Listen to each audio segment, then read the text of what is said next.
Hi, everyone. I'm Kara Sundlin, and this is Today in Connecticut History. 1 year ago today, on January 19th, many were hoping to become eligible for the COVID vaccine. Channel 3 Eyewitness News reporter Sharon Johnson had the story. Today is our granddaughter's 15th birthday, and we're here, and she's nowhere near us. So that's hard.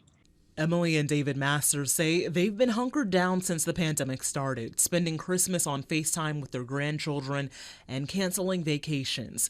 We first spoke with them earlier this month when those 75 and older were given the green light to be vaccinated. But today, the state announced people 65 to 74 will be able to start scheduling appointments in February. That means the Masters are up next. I'm cautiously optimistic, but I have a lot of concerns about exactly where we're going to have to go and how long it's going to take. It's a concern that many have since the next tier of 1B includes thousands of people. After people ages 65 to 74 book their appointments, people with high-risk conditions and essential workers will move up in line. That group is slated to start getting vaccinated in late February and March.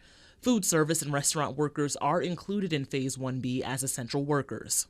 Our employees, they're the ones that have to be near each other when they're on the cook line, if they're in the dish, or if they're serving customers. Martha Henney owns River Waterfront Restaurant and Bar in Wethersfield. The business has utilized 6 feet spacing, plexiglass dividers, and most recently an expansive heater so guests can sit comfortably outside. But she says the vaccine will be a game changer for her employees and guests alike. Our staff will feel comfortable with each other and with the guests, so that it's a win-win, really, for everyone. The essential workers in Phase 1B also include grocery store, pharmacy, education, and childcare workers. Phase 1C will start in May. Sharon Johnson, Channel 3 Eyewitness News. 5 years ago, President-elect Trump was getting ready for Inauguration Day. Craig Boswell reports now from Washington. President-elect Donald Trump celebrated with thousands of supporters at a concert at the Lincoln Memorial hours before his inauguration. I look so forward to tomorrow. We're going to see something that is going to be so amazing. Mr. Trump sang along with Lee Greenwood, who performed one of the songs played often at his campaign events. God bless the USA. The president-elect reiterated his campaign promise to bring back jobs, strengthen the country's borders, and build up the military. After tomorrow's swearing in, Mr. Trump will participate in a shortened inaugural parade. The reasoning behind this is really keeping in with the president's vision to get to work for the American people. Barricades are in place all along the parade route. A massive security force will protect nearly 1 million people who plan to attend Friday's festivities. 31,000 law enforcement officers, along with 5,000 National Guardsmen, will be on the ground, in the air, and patrolling the Potomac River. We're concerned about every possibility that's out there. When I say concerned, I mean we plan for every possible threat that's out there.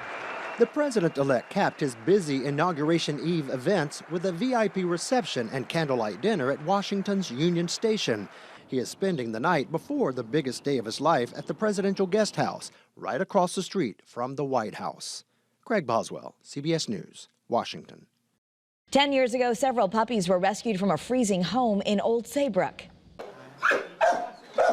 Diesel, a pit bull mix, is in lockup tonight at the Old Saybrook Animal Shelter, along with the 11 pups he's fathered and their mother. Only on 3, our cameras were there as Old Saybrook police and animal control officers rescued the dogs from a heatless house on Ford Drive.